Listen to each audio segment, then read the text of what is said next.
여러분, 제가 예전에 이 민경규 교수님이 쓰신 예루살렘 입성기에서 이 글을 읽은 적이 있습니다. 아주 오래된 책인데요. 여러분, 나침판을 옛날 말로 이렇게 지남철이라고 하거든요. 제가 이 글을 한번 읽어드리겠습니다. 북극을 가리키는 지남철은 무엇이 두려운지 항상 그 끝을 떨고 있다. 여윈 바늘 끝이 떨고 있는 한 지남철은 자기에게 지워진 사명을 완수하려는 의사를 잊지 않고 있음이 분명하며 바늘이 가리키는 방향을 믿어도 좋다. 만일 그 바늘 끝에 불안스러워 보이는 전류를 멈추고 어느 한쪽에 고정될 때 우리는 그것을 버려야 한다. 이미 지남철이 아니기 때문이다. 저는 이 짧은 글을 읽으면서 마음 한켠이 좀 한동안 먹먹했던 그런 기억들이 있습니다. 여러분, 어떻습니까? 우리는 때때로 세상 가운데 살아가면서 흔들리는 것을 우리의 약함이라고 생각하기가 쉽습니다. 마음이 떨리고 또 불안한 것은 때로는 믿음이 없는 그런 증거처럼 우리가 생각할 때가 있습니다. 그런데 이 글에서 이야기하는 것이 무엇입니까? 나침반의 바늘은요, 살아있는 동안 반드시 떨려야 한다라는 거예요. 끊임없이 방향을 찾기 위해서 결코 한자리에 편안히 멈추지 않는다라는 것. 그래서 정말로 두려워해야 할 것은 그 떨림 자체가 아니라 어느 날 그 떨림이 멈추어 버리는 순간, 그것을 두려워해야 한다라는 겁니다. 왜 그렇습니까? 나침반은 바늘이 더 이상 떨지 않고 한쪽에 고정되어 버리는 그 순간, 그게 어떻게 되는 겁니까? 평안해지는 것이 아니라 더 이상 나침반이 아니고 고장나버린 나침반이라는 사실입니다. 여러분, 오늘 우리가 함께 읽었던 이 본문 말씀을 보시면요, 우리 인생의 항로를 또 잘 가르쳐줄 거룩한 나침반을 소개해주고 있습니다. 우리 인생의 이 거친 항로를 이끌어줄 그 거룩한 나침반의 이름이 무엇이냐면 바로 하나님께서 회복시켜주신 선한 양심이라는 겁니다. 그렇다면 도대체 이 선한 양심이라는 것이 도대체 무슨 뜻일까? 여러분, 이 양심적으로 산다, 이게 어떤 뜻일까요? 그죠? 착하게 산다라는 것, 윤리적으로, 도덕적으로 아무런 흠 없이 사는 것, 아니면 그냥 소심해서 매사에 그냥 다른 사람들 눈치 보면서 그냥 조심조심 그냥 마찰 일으키지 않고 그렇게 살아가는 것, 이런 것을 우리가 양심적으로 산다 이렇게 얘기하는 걸까요? 이 양심의 그 한자어를 보면요, 좋을 양 그리고 마음심이라는 한자를 씁니다. 그래서 양심의 그 단어, 저희 사전적인 뜻은 뭐냐면 올바르고 착한 본래의 마음이라고 하는 것이 바로 우리 안에 있는 이 양심이라는 거예요. 그래서 여러분, 결국 이 양심이라는 이 단어 자체에 이 좋다라고 하는 뜻이 담겨 있는 거 우리 볼 수 있습니다. 그런데 성경의 원어, 이 헬라어로 보면요, 이 양심이라는 단어의 뜻을 조금 더 우리가 입체적으로 볼 수 있습니다. 헬라어로 시네이데시스라고 하는 이 단어를 씁니다. 그러니까 함께라는 이 단어와 보다, 알다라고 하는 단어가 합쳐져 있는 단어인데요, 즉 이 양심이 우리가 좀 직역해 보면 함께 보는 마음, 이렇게 해석될 수 있다라는 거예요. 자, 그러면 여러분, 함께 본다라고 했는데 우리는 누구와 함께 보게 되는 걸까요? 바로 하나님과 세상을 함께 바라본다라는 거예요.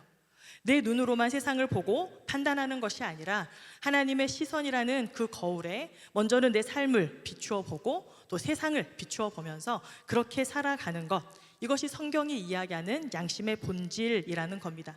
즉 하나님께 우리의 시선을 맞추고 또 우리의 삶을 조율하면서 살아가는 것, 마치 나침반의 바늘처럼 그렇게 살아가는 것, 이것이 성경이 이야기하는 양심이라는 거예요.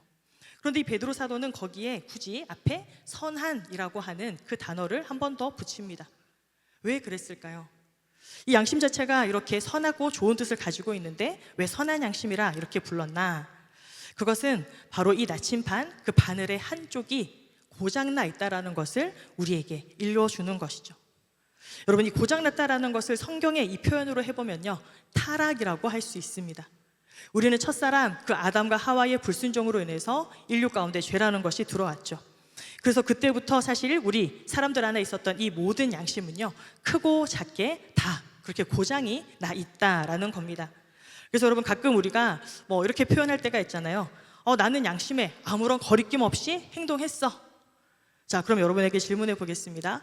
내가 내 양심대로 아무런 거리낌 없이 행동했다라고 하는 그 모든 행동들이 우리가 옳다라고 여러분들 확신할 수 있을까요? 때로는 나는 내 양심에 거리낌이 없다라고 생각할 수 있지만 사실 따지고 보면 나의 이익이나 아니면 나의 필요에 더 가까운 쪽으로 우리가 선택했을 그런 가능성들이 있다라는 겁니다. 왜 그렇습니까? 우리의 판단이, 우리의 결정이 항상 옳을 수 없기 때문에 그렇습니다. 우리의 양심이 죄로 인하여서 이미 고장난 상태이기 때문에 그렇죠. 그리고 여러분, 이렇게 고장나버리고 망가져버린 그 나침판은 어떻겠습니까? 아무리 그냥 확실하게 그 방향을 정하고 있는 것처럼 보이지만 결국은 그것이 진짜 북쪽인지는 아무도 장담할 수 없다라는 겁니다. 자, 그래서 이 선한 양심이란 무엇이냐? 그저 단순히 착한 마음을 이야기하는 것이 아니라 우리의 이 고장난 바늘이 고쳐져서 다시 하나님이라고 하는 참된 그 북쪽 방향을 가리키기 위해서 끊임없이 떨고 또 그 떨기를 시작하는 것, 곧 회복된 양심이라는 겁니다. 자, 그러면 여러분, 우리의 이 안에 있는 이 양심이 그리고 이 나침판이 고장났다면 도대체 그 고장난 나침판은 누가 고칠 수 있을까요? 여러분, 확실한 것은 이 고장난 이 도구 스스로가 자신의 이 고장남을 고칠 수는 없다라는 거예요. 우리 18절 말씀 같이 읽겠습니다. 그리스도께서도 단번에 죄를 위하여 죽으사 의인으로서 불의한 자를 대신하셨으니 이는 우리를 하나님 앞으로 인도하려 하심이라. 여기까지 읽겠습니다. 하나님은요, 죄로 파괴된 옛 세상, 처음의 창조 상태 그대로를 방치하지 않으시고 예수 그리스도를 통해서 이미 우리 가운데 이 거대한 새 창조의 역사를 시작하셨다 이야기합니다. 여기서 중요한 것은 바로 이 단번에라고 하는 단어입니다. 이 단번에, 이 한마디가 온 우주의 그 질서를 바꿔 놓았다라는 사실입니다. 어떻게 그렇습니까? 바로 예수 그리스도의 그 십자가 사건이 단번에 완성된 영원한 구원의 사건이라는 사실입니다. 사랑하는 여러분, 이 사실을 믿으십니까? 2000년 전 예수님께서 그 유대 땅, 그 이스라엘에서 십자가를 지셨던 그 사건이요, 단 한 번에 그러나 영원하고 완전한 우리를 구속하기에 전혀 부족함이 없는 그런 완전한 사건이 되었다라는 것. 예수님의 그 단 한 번의 십자가의 사건을 통하여서 이 세상의 모든 것들이 다시 시작되는 그 기회를 얻었다라는 거예요. 그래서 여러분, 이 십자가라고 하는 것은요, 옛 창조의 마침표라고도 할 수 있고 또 새로운 창조의 첫 문장이라고 우리는 이해할 수 있습니다. 그런데 우리는 늘 이렇게 이야기하다 보면 한 가지 질문이 우리 마음속에 들 수가 있어요. 2000년 전에 어떻게 예수님의 그 사건이 이 내 안에 있었던 그 고장난 양심을 고칠 수 있는 건가? 어떻게 그 엄청난 시간의 간격 그리고 이 공간의 간격, 이것들을 뚫고 내 안에 고장난 이 양심을 고칠 수 있는 것인가? 오늘 그 비결을 오늘 본문 21절에 이렇게 소개하고 있습니다. 전반절을 보시면 물은 예수 그리스도께서 부활하심으로 말미암아 이제 너희를 구원하는 편이 곧 세례라. 그 비결이 무엇이라고 이야기합니까? 바로 세례라고 이야기합니다. 주님께서 단번에 이루신 그 죽으심과 그 부활에 우리가 이 세례로 연합할 때 놀라운 그 새 창조의 기적이 시작된다라는 겁니다. 주님께서 부활하셨던 그 부활 생명이 이 세례라고 하는 이 중요하고 거룩한 그 의식들을 통해서 내 영혼에 새로운 숨결을 불어 넣어 주신다라는 거예요. 그렇게 우리 안에 새 이런 영혼들을 불어 넣어 주실 때, 새 숨결들을 불어 넣어 주실 때 어떤 일이 생긴다는 겁니까? 고장나버린 내 안에 있는 그 선한 양심의 나침판이 다시금 떨면서 하나님을 향한 그 방향들을 찾아가기 시작한다라는 거예요. 사랑하는 여러분, 우리가 살아가는 이 세상을 우리가 때로는 바다라고 또 항해라고 그렇게 표현하잖아요. 늘 좋은 일만 있고 늘 잔잔한 파도만 있는 것이 아니라 때로는 우리를 삼킬 것 같은 그런 거대한 풍랑이 치는 이런 바다 한복판을 우리가 살아갑니다. 때로는 그 상황 속에서 우리가 흔들리기도 하고 또 불안해하기도 하고 또 떨리면서 우리가 살아간다라는 거예요. 그런데 사랑하는 여러분, 그 여정이 무엇인가 문제가 있고 고장나버린 것이 아니라 오히려 그렇게 뜰림 가운데, 그렇게 흔들림 가운데 살아가는 것이 우리의 이 선한 양심이 하나님을 찾아가는 그 여정이라고 오늘 이 성경은 우리에게 말씀하고 있는 거예요. 그래서 사랑하는 여러분, 우리가 선한 양심을 가졌다라는 것은요, 이렇게 다시 정의할 수 있습니다. 우리의 이 망가져버린 그 마음이 온전히 하나님께 조율되어 있다라는 뜻이라는 거예요. 자, 우리 이 양심이 어떻게 됐다고요? 하나님께 조율된 마음. 하나님께 조율된 마음으로 우리의 마음들이 그렇게 바뀌어가는 것. 하나님을 향해서 찾아가는 그 과정이 우리의 이 선한 양심을 회복하는 그러한 과정이라는 겁니다.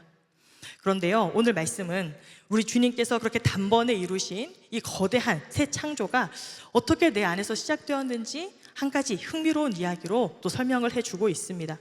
베드로 사도는 그 대답을요, 바로 노아 홍수에서 찾고 있습니다. 우리 베드로전서 3장 20절의 말씀 같이 읽겠습니다. 그들은 전에 노아의 날 방주를 준비할 동안 하나님이 오래 참고 기다리실 때에 복종하지 아니하던 자들이라. 방주에서 물로 말미암아 구원을 얻은 자가 몇 명뿐이니 겨우 8명이라. 아멘. 노아의 홍수 사건이 옛 세상의 끝이고 또 새로운 세상의 시작이다, 또 그러한 모형으로 우리에게 소개를 해주고 있습니다. 첫사람 아담에게 주셨던 그 명령, 그리고 그 아담이 실패했던 그 명령, 그것을 하나님께서 다시 노아에게 주시는 거예요. 우리 성경 말씀 같이 볼까요? 우리 창세기 1장 28절 그리고 창세기 9장 1절의 말씀입니다. 여러분, 우리 창세기 1장 28절 말씀 잘 알고 있죠? 하나님께서 첫사람 아담에게 주셨던 놀라운 약속이었습니다. 그들에게 복을 주셨고 또 그들에게 생육하고 번성하고 땅에 충만하라, 또 그렇게 하나님이 말씀하셨잖아요. 그런데 이 아담이 하나님 앞에 불순종함을 통하여서 첫 번째 그 약속들을 실패하게 되었습니다. 그런데 이제 하나님께서 노아 가정을 선택하시고 노아 방주 그 사건들을 통하여서 다시 그들에게 이 놀라운 문화 명령을 허락하고 계신다라는 거예요. 우리 창세기 9장 1절의 말씀 같이 한번 읽어보도록 하겠습니다. 시작. 하나님이 노아와 그 아들들에게 복을 주시며 그들에게 이르시되 생육하고 번성하여 땅에 충만하라. 아멘. 똑같지 않습니까? 창세기 때 하나님께서 아담에게 주셨던 그 똑같은 약속을 하나님이 노아에게 다시 주셨다라는 것. 그런데요, 오늘 이 베드로는 그 놀라운 구원 사건을 이야기하면서 특별한 숫자 하나를 강조하고 있습니다. 여러분 기억하십니까? 이 노아의 가족들 몇 명이 구원받았다고 이야기하죠?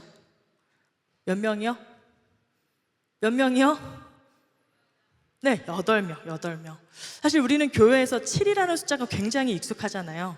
그런데 오늘 이렇게 구원을 받은 그 놀라운 사건을 이야기하면서 바로 이 8명의 숫자를 우리에게 강조하고 있다는 것. 도대체 8의 숫자가 우연일까요? 아니면 도대체 어떠한 의미가 담겨 있는 걸까요? 초대교회 성도들은요, 사실 이 8이라고 하는 숫자를 굉장히 소중하게 여겼습니다. 왜냐하면 그 8이라고 하는 숫자 안에 놀라운 복음의 비밀이 숨겨 있다고 믿었기 때문에 그렇습니다. 자, 여러분, 하나님께서 엿새 동안 이 세상을 지으시고 7째 날에는 뭘 하셨습니까? 안식을 취하셨습니다. 그리고 그 다음 8째 날은 그러면 뭐가 될까요?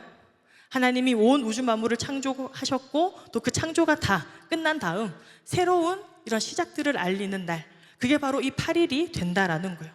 새로운 창조의 시작일인 거죠.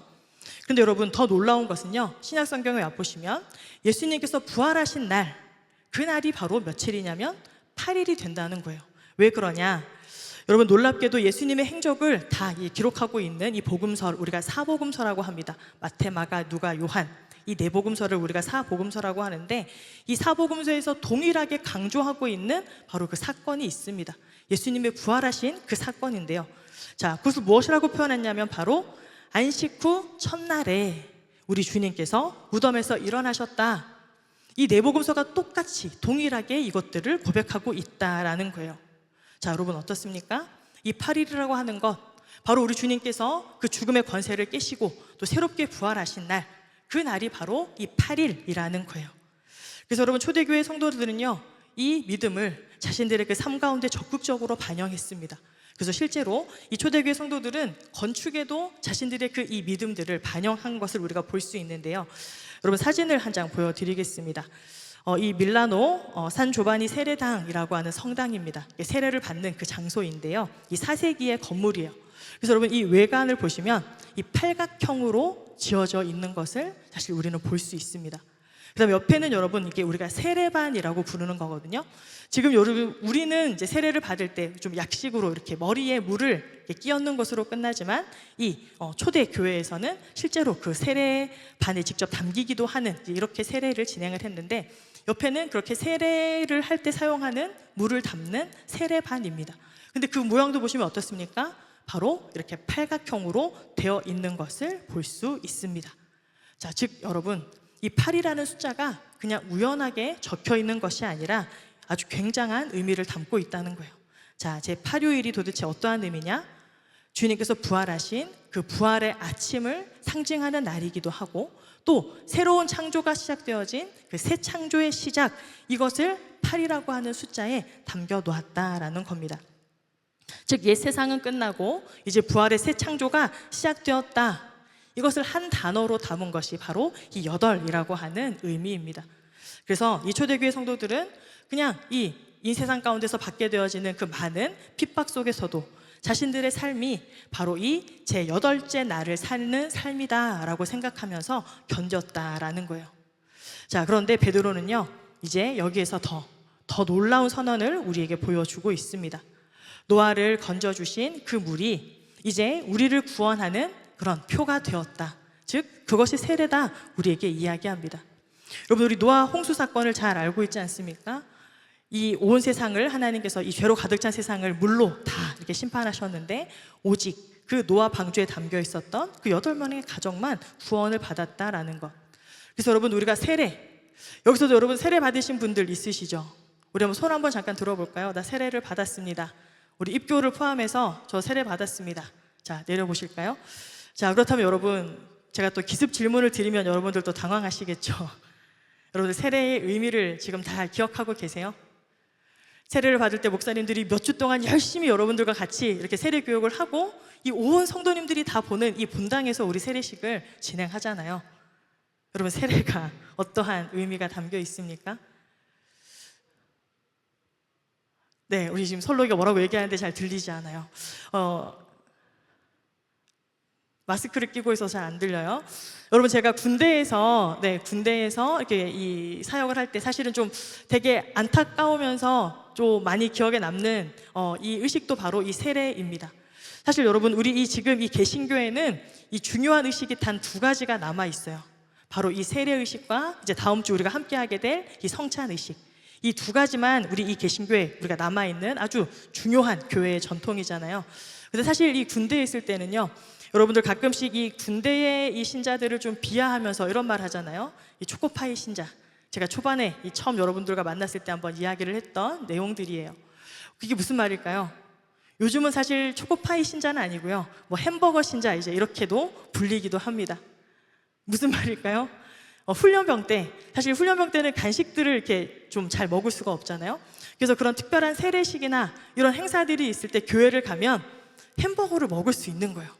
그래서 믿음에 상관없이 그 햄버거를 먹으려고 세례를 받겠다는 사람들이 있어요. 심지어는 우리 이 교회의 세례만 받는 것이 아니라 교회, 성당, 그 다음에 불교에 가면 이렇게 또 수계라는 게 있거든요. 그래서 이렇게 이 삼관왕을 다루는 이제 그러한 신자들이 있습니다. 그런데 여러분, 세례가 그러한 것이 아니잖아요. 이 세례라고 하는 것, 이 세례의 본질이 무엇이냐면 오늘 21절 말씀에 이렇게 우리에게 표현합니다. 선한 양심의 간구. 그것이 바로 이 세례가 가지고 있는 아주 중요한 본질이라는 거예요. 여러분들도 세례 받으신 분들은 다시 한번 여러분들이 처음 세례 받았을 때 내가 어떠한 마음으로 세례를 받았는지를 한번 좀 생각해 보면서 계속 말씀을 들으면 좋겠어요. 이 다른 이 성경들을 보면 또 이것을 선한 양심의 서원이라고 표현하기도 하고, 우리 옛날 우리 개역 한글 성경을 보면 사실 이 표현들을 우리가 많이 썼는데 또 우리가 기억하기에 또 좋은 그런 의미인 것 같아요. 자, 이 세례를 갖고 있는 그 의미가 무엇이냐면 우리 안에 하나님께서 허락하신, 새롭게 회복하신 그 선한 양심이 하나님을 찾아가는 것, 이것이 사실 세례에 담겨 있는 가장 중요한 의미라는 거예요. 즉, 사랑하는 여러분, 우리가 세례를 받은 그 이후에 우리 안에 하나님께서 허락하신 이 양심이 끊임없이 하나님을 향해서 그렇게 스스로 우리 자신을 조율하면서 갈 수 있게 하셨다라는 것, 놀랍지 않습니까? 이것이 바로 세례가 가지고 있는 아주 중요한 의미라는 거예요. 즉, 여러분, 세례가 무엇이냐면 하나님을 향하여서 그렇게 우리가 매일매일 찾아가는 그 여정, 온전히, 그것이 바로 이 세례가 가지고 있는 그런 중요한 의미입니다. 자, 그런데 사랑하는 여러분, 그렇게 우리가 우리의 일생 가운데 늘 그렇게 주님을 향한 그런 믿음의 여정들을 살아가야 하는데요, 그러면 우리 안에 있는 그 나침판이 항상 가리키고 있는 그 북극, 그 북쪽 그 끝에는 도대체 무엇이 있는 것일까요? 사도 베드로는요, 우리의 시선을 그렇게 우리 안에서 바로 온 우주로 돌려주고 있습니다. 22절 말씀해 보면 아주 분명하게 우리에게 이야기를 해주시는데요, 그 길 끝에는 보좌에 앉으신 승리하신 예수 그리스도가 계신다는 것을 우리에게 알려주고 있습니다. 승리하신 그 그리스도 앞에 천사와 모든 권세와 모든 능력들이 다 무릎 꿇고 복종한다. 그 여정의 길을 우리가 걸어가고 있노라 이야기합니다. 그런데 그 놀라운 보좌에 이르기 전에 우리가 꼭 짚어야 할 구절이 하나 있습니다. 여러분, 오늘 우리가 읽었던 말씀 중에요, 19절 말씀이 이 신약 성경 전체를 통틀어서 가장 해석하기 어렵고 또 많은 사람들이 오해하는 그런 구절이기도 합니다. 말씀을 준비하면서 이제 목사님들도 또 담임 목사님과 같이 또 이 구절들을 같이 이렇게 연구를 했었는데요, 보시면 영으로 가서 옥에 있는 영들에게 선포하시니라, 이 구절 때문에 사실 많은 사람들이 오해한다는 거예요. 영으로 가서 옥에 있는 영들에게 선포하셨다. 영어로 이 사도신경을 보면 이 구절이 있어요.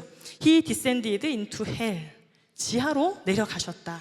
그래서 여기에서 우리가 음부강하설이라고 하는 이제 이런 학설들이 있는데, 이게 무슨 말이냐? 우리 사도신경에는 사실 이 구절들이 없어서 우리는 사실 또 이 구절들을 잘 본 적이 없죠. 근데 이 영으로 가서라고 하는 이 단어 때문에 많은 사람들이 헷갈려하고 혼란스러워한다는 거예요. 실제로 옛날에는요, 이 구절들을 가지고 이렇게 설교를 하고 해석하는 분들이 많았어요. 예수님께서 부활하시고 3일 동안 이렇게 승천하시기 전에 지하로 내려가셨다는 거, 거기에서 그 지하에 있는 또 그 영들에게 전도하셨다, 이렇게 설교하고 해석하는 또 그런 이야기들이 많았지만, 이 최신의 그런 해설들 또 이 학설들은 그렇지 않다는 거예요. 자, 이 구절들을 그럼 우리가 어떻게 봐야 하냐면, 이 영으로 갔다라고 하는 이 갔다, 가서라는 구절이 내려갔다라고 하는 게 아니라는 거예요. 근데 우리는 자꾸 갔다라는 말 때문에 지하로, 장소를 자꾸 지하로 생각한다라는 거. 그런데 분명한 것은 내려갔다라고 언급된 적이 없다라는 거. 자, 그 다음에 옥에 있는 그 영들, 이것은 불신자들을 이야기하는 것이 아니라 이 공중권세를 잡고 있는 이 땅의 이 약한 영들을 의미한다라는 거. 그리고 이렇게 이 전도하셨다라는 이 말이 선포하셨다라는 거예요. 그냥 그 사람들이 예수 믿도록 전도하신 것이 아니라 내가 예수 그리스도가 하나님의 능력으로 이미 그 모든 어둠의 권세를 다 이겼다라고 하는 선포의 개념이지 전도하는 그 개념이 아니라는 거. 자, 그래서 여러분, 이 구절은 창세기 3장 15절, 하나님께서 처음 우리에게 약속하셨던 그 예언의 결말을 보여주고 있는 겁니다. 우리 창세기 3장 15절의 말씀 같이 한번 읽어볼까요? 시작. 내가 너로 여자와 원수가 되게 하고 내 후손도 여자의 후손과 원수가 되게 하리니 여자의 후손은 내 머리를 상하게 할 것이요 너는 그의 발꿈치를 상하게 할 것이니라 하시고, 이렇게 태초에 처음에 이 약속되었던 이 말씀이 오늘 22절 말씀에 바로 이 성취가 된 거죠. 우리 22절 말씀도 같이 읽겠습니다. 그는 하늘에 오르사 하나님 우편에 계시니 천사들과 권세들과 능력들이 그에게 복종하느니라. 아멘. 여자의 후손이 뱀의 머리를 상하게 하리라던 그 최초의 약속이 이 수천 년을 건너서 바로 성취되는 순간이라는 거예요. 사랑하는 여러분, 우리 나침반이 가리키는 그 북극에는요, 결국 이렇게 승리하신 예수 그리스도께서 보좌에 앉아 계시는 줄로 믿습니다. 그렇기 때문에 우리의 이 좀 힘들고 또 어려운 우리 인생의 이 여정의 결말은 이미 정해져 있다라는 이 사실들을 믿고 여러분들이 이 하루하루 우리에게 주어진 이 삶들을 담대하게 걸어갈 수 있었으면 좋겠습니다. 여러분들 혹시 민물장어의 이야기를 알고 계십니까? 여름철이 되면 보양을 위해서 여러분들이 가끔 드시는 분들이 계시죠. 그런데 여러분, 이 민물장어 씨에게도 아주 슬픈 사연이 담겨 있습니다. 여러분들, 우리는 연어의 이야기는 좀 잘 알잖아요. 이렇게 이 강물을 거슬러서 이렇게 올라가는 연어. 근데 여러분, 놀랍게도 이 민물장어도요, 그러한 사연을 가지고 있습니다. 이 민물장어도 자신의 그 이 알들을 남기기 위해서 바다로 돌아가는 그 수천 킬로의 그 여정들을 거쳐야 한다라는 거. 근데 민물에서 살았지만 어떻게 알고 다시 바다로 돌아가서 자신들의 알을 놓으려고 하는지 아직 사실 이것도 잘 이렇게 풀리지 않는 그런 신비 중에 하나입니다. 여러분, 가는 길이 얼마나 험하겠습니까? 민물에 있다가 바다에 가면 그런 거센 물살을 거슬러야 하고, 때로는 오랜 시간 먹지도 않고 또 긴 여정을 이렇게 감당을 해야 합니다. 자, 그런데 여러분, 지금은 이제 돌아가셨지만 신해철 씨가요, 민물장어의 꿈이라는 노래를 작사 작곡하셨어요. 그래서 이분이 정말 자기가 작사 작곡한 이 노래 중에 정말 최고의 노래라고 살아있을 때 그렇게 고백하기도 했고, 또 자신의 묘비에 민물장어의 꿈이라는 이 단어를 꼭 이렇게 써달라고 요청하기도 했던 이제 그러한 곡인데, 그 곡에 보면 이런 가사가 있어요. 여러분에게 한번 소개를 해드리려고 하는데, 소리를 듣네 나를 부르는, 쉬지 말고 가라 하는 그 소리를 듣는다라는 거. 여러분, 놀랍지 않습니까? 이 세상 사람들도 이러한 소리를 늘 듣는다라는 거예요. 자신들의 안에 그 무엇인가를 향한 본향, 고향에 향한 그런 부름들이 있다라는 것. 이 세상의 모든 풍파를 거슬러서라도 그렇게 돌아가야 할 본향이 있다라는 것, 그것을 세상 사람들이 안다라는 것. 그런데 그 정체가 무엇인지, 자신들이 돌아가야 할 본향이 어딘지 그것들을 모른 채 그러한 막연한 그리움들이 사람들의 마음 안에 있다는 거예요. 그런데 사랑하는 여러분, 우리는 알고 있지 않습니까? 우리를 부르시는 그분이 누구인지, 우리가 돌아가야 할 그 본향이 어디인지 우리는 잘 알고 있다는 거예요. 여러분, 하나님께서 우리를 만물을 새롭게 하시는 그 놀라운 하나님의 그런 마지막 그 새 창조의 여정을 향해서 지금도 부르고 계신다라는 거예요. 우리가 돌아가야 할 곳이 어디입니까? 이미 승리하신 예수 그리스도가 계신 바로 그 천국 보좌를 향해서 우리는 지금 이 믿음의 여정들을 걸어가고 있는 줄 믿습니다.